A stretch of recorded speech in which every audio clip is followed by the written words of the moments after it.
Alors, salut la grande famille, salut peuple de Dieu. Nous vous saluons au nom de notre Seigneur Jésus-Christ. Que la paix et la joie vous soient données par le nom précieux de Jésus-Christ. Alors encore, dans cet numéro, vous êtes le bienvenu dans cet ensemble de saints, dans cette réunion des élus, ceux qui sont prédestinés, appelés à connaître le mystère du royaume de Dieu. Alors, nous sommes déjà dans une série que nous avons déjà commencé, que nous parlons si chercher premièrement. Qu'est-ce que signifie chercher premièrement le royaume des cieux basé sur les livres de Matthieu chapitre 6, verset 33 à 34. Alors, nous avons présenté ces versets à deux dimensions. La dimension doctrinale qui consiste à connaître les lois du royaume éternel et la culture du royaume éternel. Ça, c'est l'espérance de tous les enfants de Dieu, de tous les disciples, de tous les croyants qui ont cru en Jésus-Christ pour l'éternité.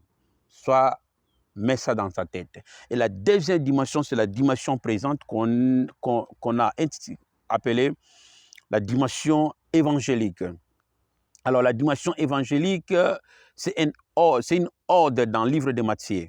Dans tout ce qu'on espère à Dieu, dans tout ce que Dieu a mis pour la vie de chacun, chacune, ou de tout ce que nous espérons à Dieu, ou tout ce que Dieu nous appelle, nous demande à lui demander, est un ordre. Mais dans cet appel, est un appel. Mais dans cet appel, Dieu a mis l'ordre premier.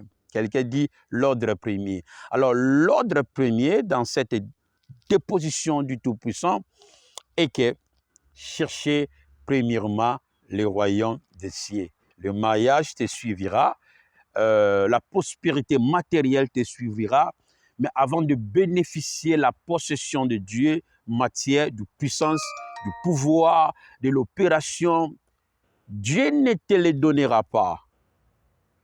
Pourquoi? Tu dois suivre l'ordre. L'ordre premier, c'est chercher le royaume. C'est ainsi la question nous est revenue. La question nous est posée. Qu'est-ce que signifie chercher premièrement le royaume? Ce qui signifie, chercher à connaître la loi de Dieu, la pensée de Dieu, le voie de Dieu, la volonté de Dieu qui t'a été destiné. Les connaître, c'est chercher le royaume de Dieu. Alléluia. Mais alors aujourd'hui, pour ne pas perdre beaucoup de temps, nous allons regarder encore une écriture qui était là jeudi, mercredi. Gloire à Dieu. Alors nous allons encore regarder une écriture que David est en train de parler. Nous sommes toujours avec David, parce que c'est David qui parle. Ah, Zambé, ma soleil là, vraiment. Nous sommes sur le livre de Psaume 153. Je ne sais pas si je serai. Livre de Psaume 153. Charge Sili. Alors, nous sommes sur le livre de Psaume 153. Psaume 153, verset, chapitre 139, du 15e verset. Du 15e verset. J'utilise le logiciel.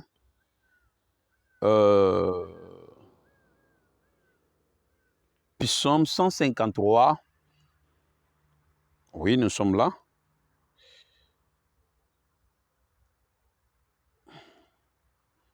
Psaume 153 au 15e verset. Nous allons lire ça. 139.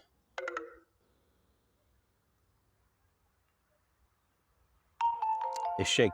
Alors, 139, là, la Bible nous dira, David, c'est David qui parle. Dans ses livres, tu les liras, chapitre 139 du 15e verset, et nous allons encore lire le 16e verset. Alors, on va rester ici, le 15e verset. Alors, David dit, il rappelle à David, il dit, Seigneur, quand j'étais une masse informe, vide, tes yeux me voyaient. Tes yeux me voyaient. Et dans ta livre, tous les jours qui m'ont été destinés étaient inscrits. Donc, dans ce passage, nous avons vu la reconnaissance de David sur sa création, sur son existence en matière, corps, humaine. David a reconnu que oui, il y a quelqu'un qui m'a créé. Ici, David ne s'adressait pas à sa maman, son père, non. Mais David arriva à un niveau de la connaissance de son existence au-delà du sang biologique.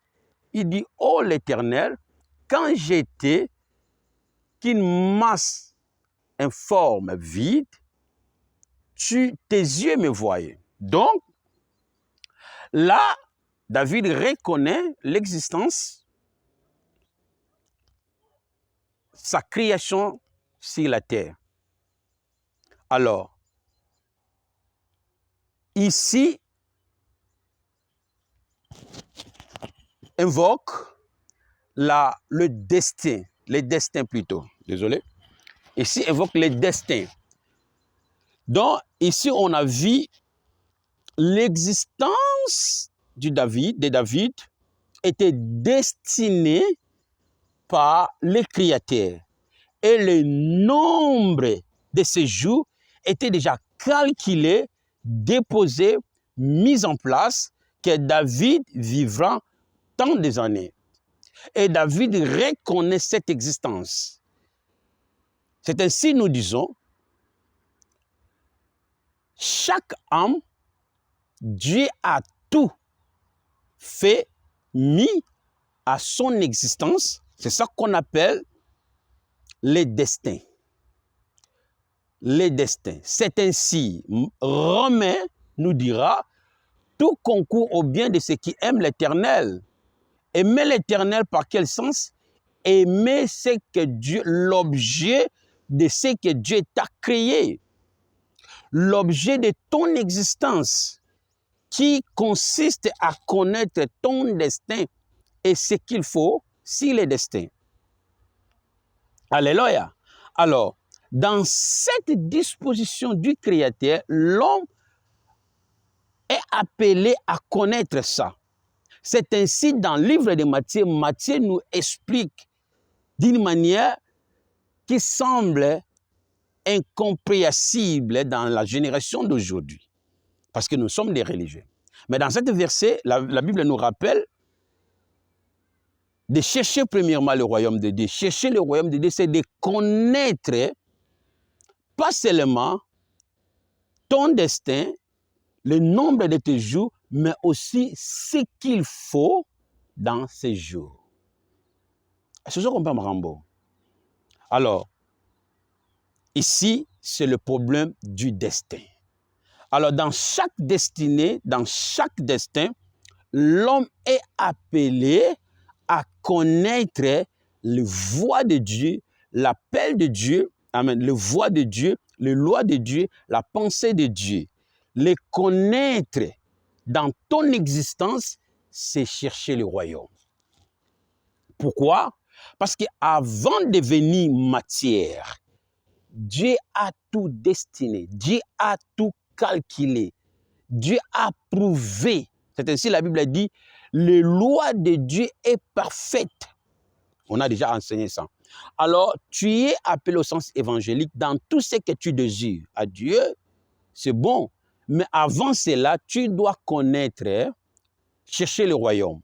Le royaume, c'est connaître la pensée de Dieu, le voie de Dieu, le plan de Dieu dans ton existence. Désolé. Dans ton existence. Alors, dans la prédestination, Dieu a tout calculé, Dieu a tout mis pour l'existence de chacun, chacune. Alors, l'homme est appelé à rechercher, comme David a recherché, et reconnaît que Dieu lui a créé et Dieu lui a destiné en déterminant le nombre de jours de sa vie qui étaient écrits dans les livres de Dieu. Maintenant, dans les temps de matière, c'est-à-dire la création, David reconnaît ça. C'est ainsi, toi aussi, nous devons reconnaître les desseins de Dieu pour toi, le plan de Dieu pour toi. Maintenant, dans matière, semble encore que tout, quand on est en vie, on a l'impression de vivre par rapport au sens circulaire, par rapport à la modernisation, par rapport à ce qui est dans le marché, par rapport à ce que le monde nous présente, ok, au sens de ce qu'on voit, par rapport de la déposition, de l'évolution du monde, de l'évolution de la technologie, et nos désirs et si ces choses. Voilà, l'homme demande à Dieu ce qu'il veut. Alors ça, c'est l'enfance. L'ordre est de chercher premièrement le royaume avant de demander ça. C'est quelque chose, toujours le jeu de mots. Alors de chercher le royaume, on a déjà présenté. Et au sens évangélique, Dieu a déjà destiné et détaillé tout ce que tu feras. Donc, dans la vie humaine, nous sommes appelés à connaître pas seulement le nombre de notre jour, pas justement de reconnaître que c'est Dieu qui est notre créateur, mais plus aussi à reconnaître ce que Dieu nous a appelés à faire de chaque jour. Vous voyez, c'est ainsi. Tout ce que nous voyons physique, ce n'est pas ce qui est pour nous. Non. Alors, Hébreux chapitre 11, au 3e verset, l'homme, quand il est devenu matière, il doit chercher ce qui lui est été donné. Alors, avant d'arriver à Hébreux, Psaume 139, 15e verset, David reconnaît que c'est Dieu son créateur et le nombre de sa joue a été destiné par Dieu. Et là, David reconnaît son dessein et son destin qui est par Dieu. Mais une chose que David voudrait aller plus que toi aussi tu devais aller, c'est pas justement de connaître c'est Dieu qui est mon créateur, ok, mais c'est Dieu qui m'a destiné, mais de savoir la mise en jour de la pensée de Dieu ou les choses qu'il faut que tu fasses, faire dans chaque jour. Et qui que tu devais... Parce que dans les destins, tout est déjà mis en place. Malgré nous lisons les Écritures n'ont pas présenté. Mais quand nous parlons du destin, les Anglais les précisent qu'on a déjà déposé toutes choses. Ce que tu deviendras, ce que tu feras. Tout ça, c'est l'ensemble du destin.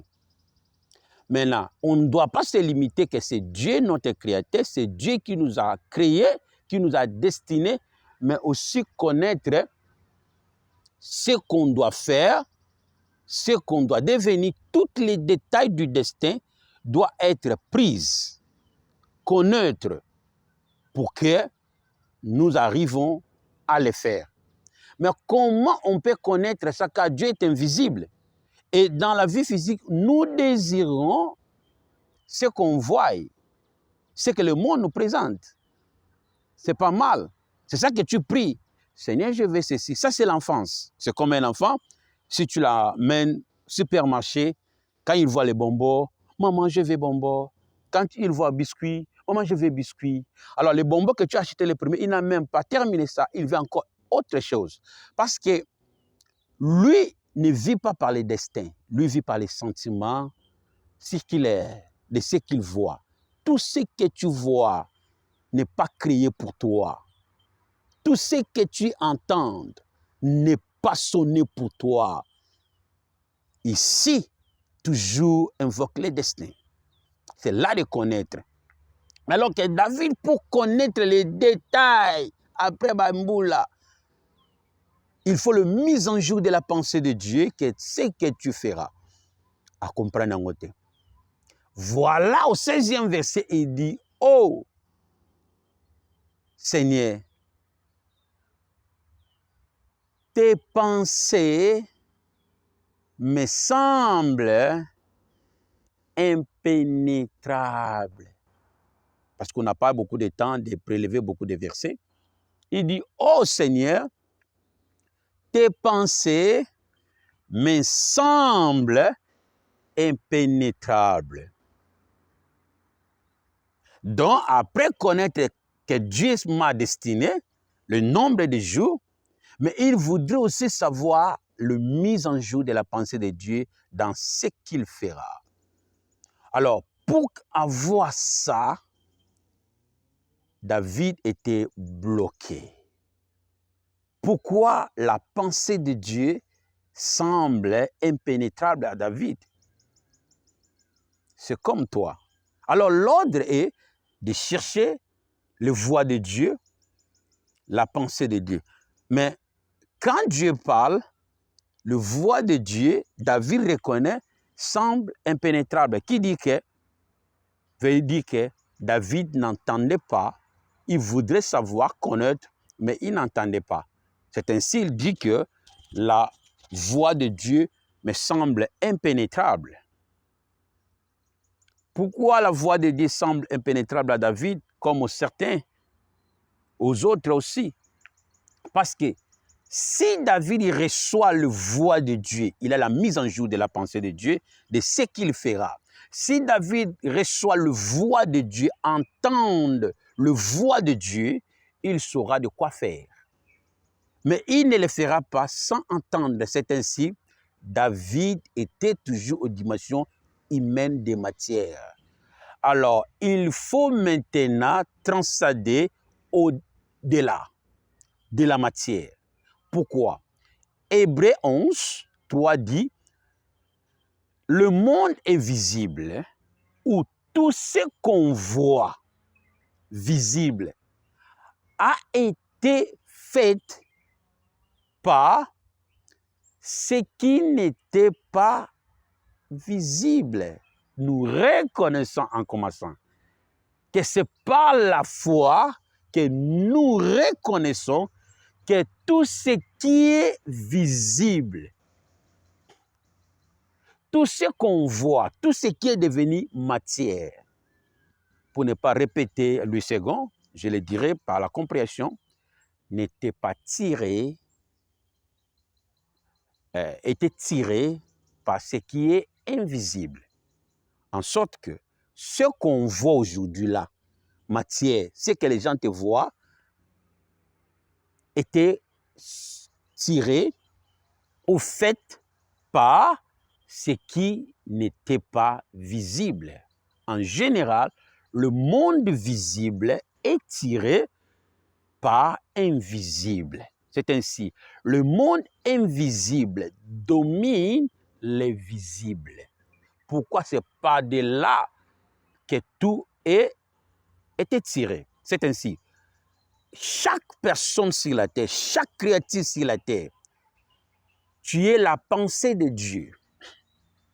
Alors, dans le monde spirituel, tout ce qu'on voit, la créature, tout ce qui est devenu matière ou condensé, c'est la pensée, était une pensée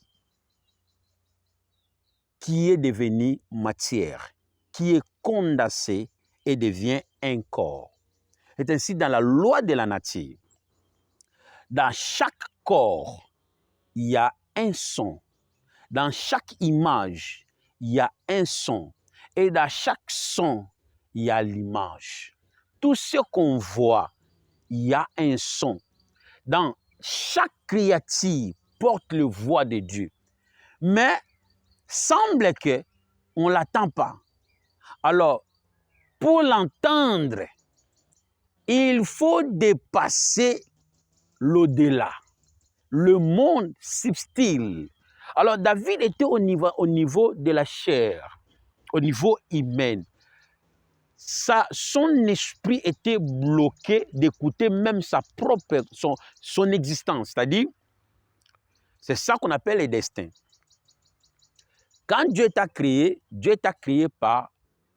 pour un but. OK? Pour un but. Puis sommes 92 aussi, ou 91. C'est là où Dieu et Jéhovah osaient nous. Comme un potier qui design, qui fait quelque chose par son image ou son vouloir pour un but. Celui qui a créé cette fonte l'a créé pour un but, pour la communication et autres choses. Alors, Dieu nous a créés pour un but. C'est ce but-là qui n'est pas visible.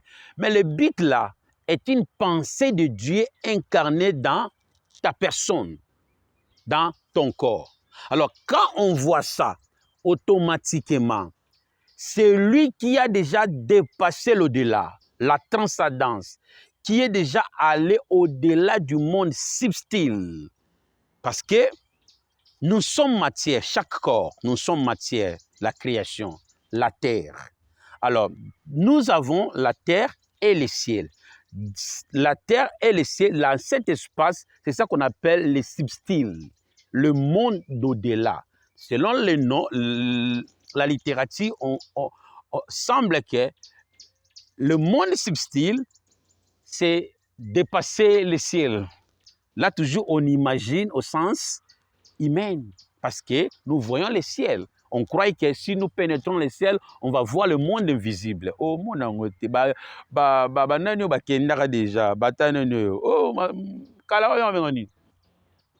mirage kendaka, les gens de l'invention allaient, le planète. Mais ce n'est pas ça le monde subtil. C'est toujours l'expression humaine. Mais quand nous parlons l'au-delà, c'est la même expression du monde subtil. Les gens croient que c'est dépasser le ciel. Là, ils parlent du cosmos. Mais alors, dans le monde invisible, c'est le monde de la pénétration. Voilà, il dit ceci, que tes pensées me semblent toujours impénétrables. C'est-à-dire, David était bloqué pour écouter, même son corps, pour écouter le retentissement de la voix de Dieu, de la pensée de Dieu dans chaque création. C'est ça que je vous dis. Chaque créature en elle a la pensée de Dieu. Cette pensée-là, c'est ça le son de la voix de Dieu. C'est ça le son de la voix de Dieu. C'est dans cet son-là, c'est lui qui a dépassé l'au-delà. C'est lui qui a pénétré la matière. Je ne parle pas de la loi pesanteur, pourrait aussi. Mais là, on parle toujours la transcendance entre le monde matière et le monde spirituel. Et dans le monde entre matière et spirituel, c'est le domaine de l'esprit. C'est le domaine de la pensée. Entre la matière et le monde spirituel, c'est lié dans la pensée. Dans la pensée, au niveau de l'esprit. Donc, c'est lui, ses pensées à pénétrer matière. Il peut regarder cet arbre, il dira, là, quand c'est ainsi dans le monde de la technologie ou dans le monde de la science, les gens ont déjà transcendé la création. Par quel moyen? Parce qu'ils écoutent l'objet de cette création. L'objet de cette création est celui qui a créé l'arbre. On parle de la création. Alors, dans cet arbre, il y a la pensée. Parce que dans cette image qu'on voit, il y a un son qui retentisse. Et les sons qui retentissent dans cet arbre révèlent l'objet de la création de cet arbre. L'objet de la création de cet arbre, c'est le dessein de Dieu Or, le dessein de Dieu pour cet arbre, c'est le destin de cet arbre. Alléluia. Alors, toi comme étant une matière, en toi, il y a le voix de Dieu. À toi, le voix de Dieu retentisse. Il faut que tu arrives à connaître, à écouter le son de la voix de Dieu. C'est ainsi David, Psaume 25, dit, « Ô l'Éternel, fais-moi connaître tes voies et tes sentiers. » On a parlé ça hier, le mercredi.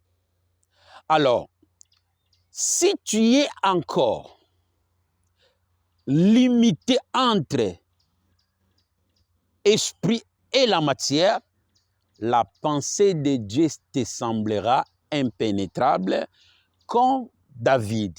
C'est ainsi que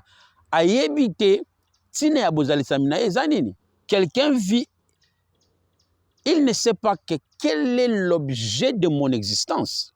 Là, il commence à se planifier par rapport à ce qu'il voit physique. Alors que ce qu'on voit physique n'a pas commencé matière, était une pensée. Alors, c'est cette pensée-là qui s'est condensée, transcendée et s'est fait matière. C'est ainsi, Jean aussi avait cette révélation. Jean chapitre 1, il dit, au commencement était la parole, et la parole était avec Dieu, la parole était Dieu.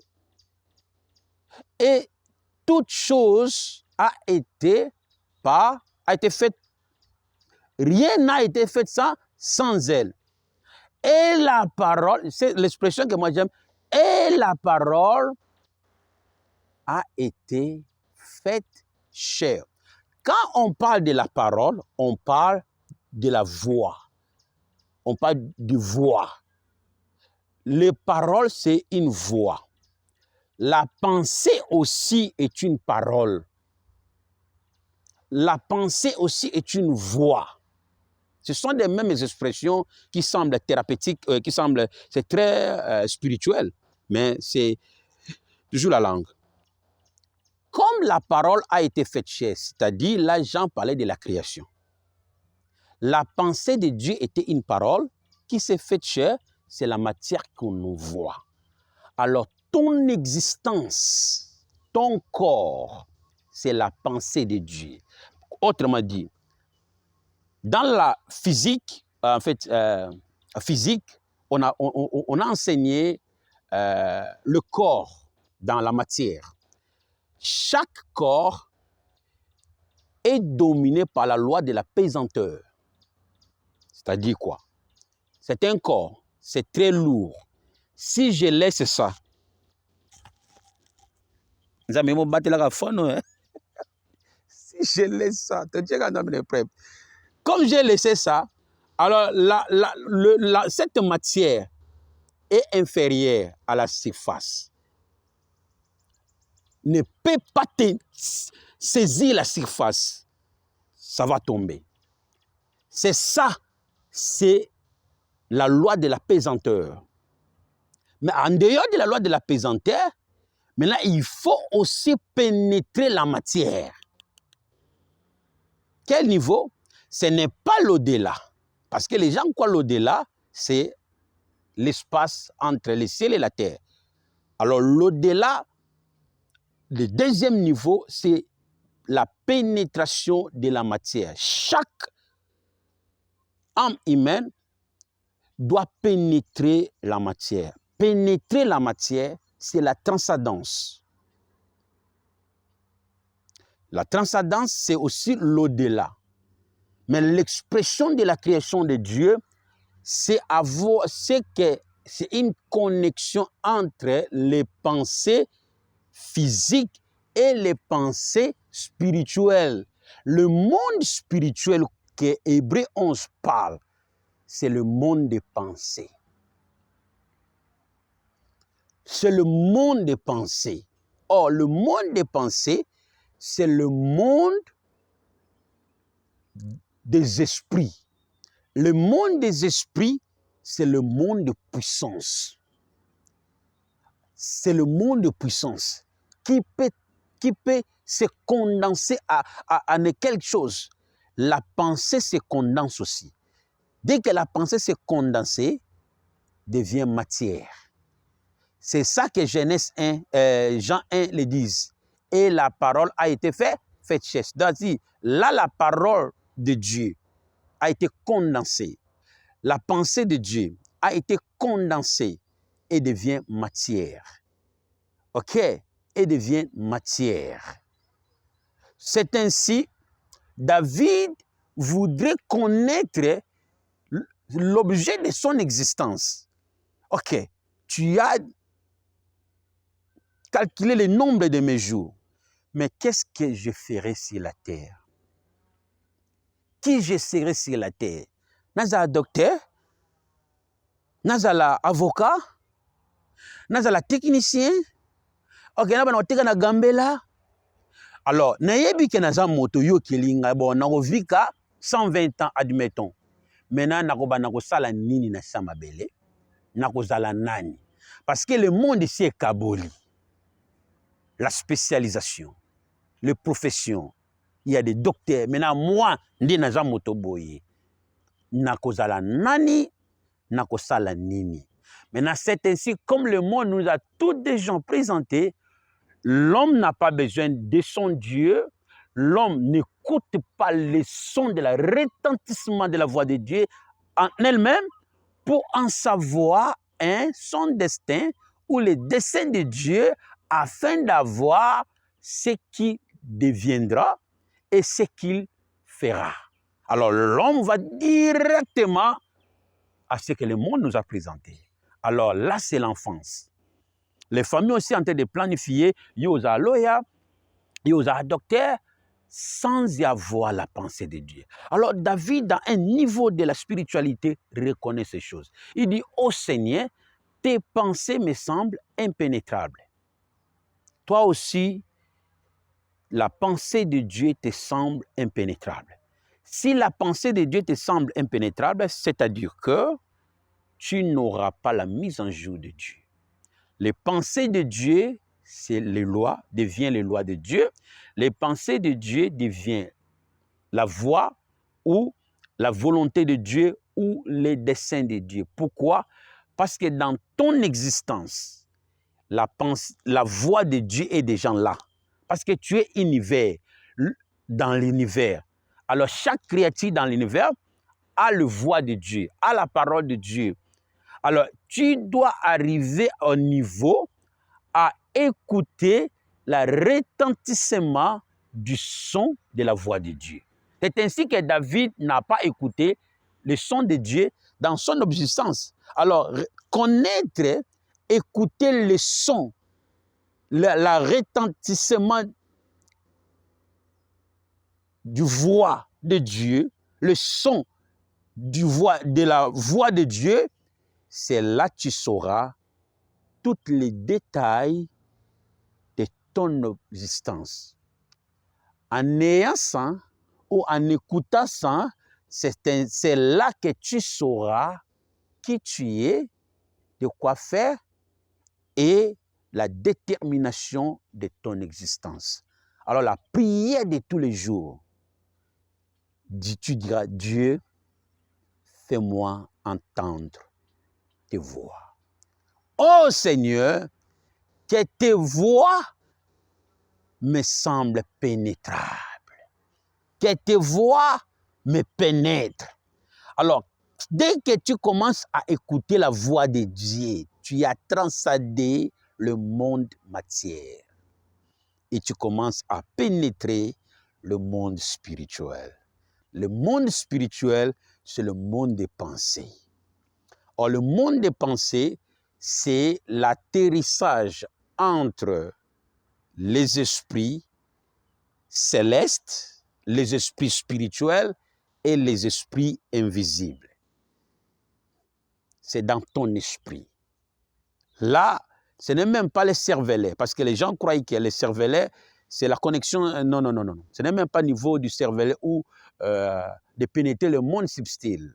Là, tu es encore dans la création. visible. Mais au sens spirituel nouveau que je vous donne, si tu commences à pénétrer les sons de la création, tu es déjà entré entre le monde spirituel et le monde matière. Alléluia. Parce que tu peux écouter les voix de chacun au niveau des pensées. Oui, les voyants, ceux qui voient, écoutent les pensées des autres. Directement, de ce que je pense, tu peux les recevoir. Voilà, les prophètes aujourd'hui commencent à prophétiser par ce que tu penses, tes intentions là, ou même de ce que tu as passé. Parce qu'il est voyant, il regarde. Alors, si le monde spirituel ou la pensée de Dieu n'est pas encore descendu dans le monde matière, à Oyokate.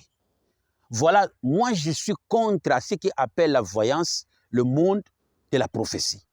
C'est parce qu'ils sont encore David, la voix de Dieu semble encore impénétrable. Alors, il bénéficie de la voix de Dieu car il est devenu au monde matière. Ok? Au monde matière. C'est ainsi, prophétiser ou un bon prophète écoute Dieu. Même ce que Dieu n'a pas encore, même la pensée de Dieu qui n'est pas encore pénétré le monde matière. C'est-à-dire, le monde matière, les gens croient que ce qui est invisible, c'est le monde des esprits. Non, non, non, non. Ce n'est pas ça. Qu'est-ce que j'ai dit? Alors, la première dimension, c'est ce qu'on appelle la dimension de la voyance. La dimension de la voyance, c'est la dimension de pénétrer la matière. Mais c'est encore humaine. Je vous donnerai quand on va parler sur la dimension de l'esprit. Vous croyez que c'est de pénétrer la matière? Non. Là, si tu es encore dans le monde de matière. Mais il y a aussi, moyen pénétrer la matière exacte. Mais après les belés ba mona kana molimo, bazo pénétrer la matière te. Amoni kaka, bazo yoka son te. C'est-à-dire il faut matoi ya molimo na yo efongwama. Ce qui entendement spirituel na yo efongwami, c'est ça le vrai cervelet qui peut connecter entre le monde physique et le monde spirituel. Ce qui entendement spirituel na yo eyoki, pas justement ozala na miso molimo parce que ça na belé ba na miso molimo mais bazako yo kanzambe te. Mais ça peut belé na miso molimo te mais à l'entendement spirituel entre la connexion de Dieu et lui-même. Or Dieu que nous appelons, Dieu est une pensée. Dieu est un esprit parce que quand on appelle les pensées, les gens les croient au sens humain. Dieu est une pensée. Les pensées, c'est une voix. Une voix est un esprit. Un esprit est une puissance. Au moni degré wana. So, ce qui déjà muto komi ko yoka nzambe. Okomo yoka ba pensée en nzambe. Okomo zo esprit en nzambe. So okomo zo esprit en nzambe. Okomo zo dia puissance en nzambe. So zo puissance en nzambe. Kasi ozu toutes les dimensions de la création. La loi de la pesanteur, tout, on les détaillera. Alors, on finit ici. Alors, tu dois arriver au point à faire quoi? Que la pensée de Dieu soit pénétrable à ton corps. Ici, c'est pas la redécouverte, c'est à pénétrer ton corps. Le corps ici, je parle, ça c'était Nzotonanga, c'est mon corps. Mais dans Nzotonanga, il y a la voix de Dieu. C'est cette voix-là qui fait l'objet de mon existence. Pe makambo na koya kosala. Soki ngambo na komo yoka ngote. Moi na zala o nzamba kilaki nga na zala ekozala te. Moi pe na sala o nzamba luka nga na sala ekozala te. Alors pour na sala yango, il faut na koma na conscience. Alors conscience wana il faut na bana ko yoka. O nzamba loba ezalaka kati na nga. Destin na yo eza libanda na yo te eza kati na yo. Alors kati na yo eza kaka pensée ya nzambe akanisa nde yango ezala kati na yo. Alors yo fo yoka retentissement ya son wana. C'est ça la connexion entre l'invisible et le visible. Alors la prière que tu dois prier maintenant, tu diras, ô Seigneur, que ta pensée me pénètre. Que tes voix me pénètrent. Fais-moi entendre le son de ta voix, de mon existence, de ma création. Fais-moi entendre le son de mon existence, le son de ta voix pour mon existence dans le nom puissant de Jésus. Nous prions. Amen. Alors, on se revoit encore les semaines qui viennent. Que Dieu vous bénisse. Bye.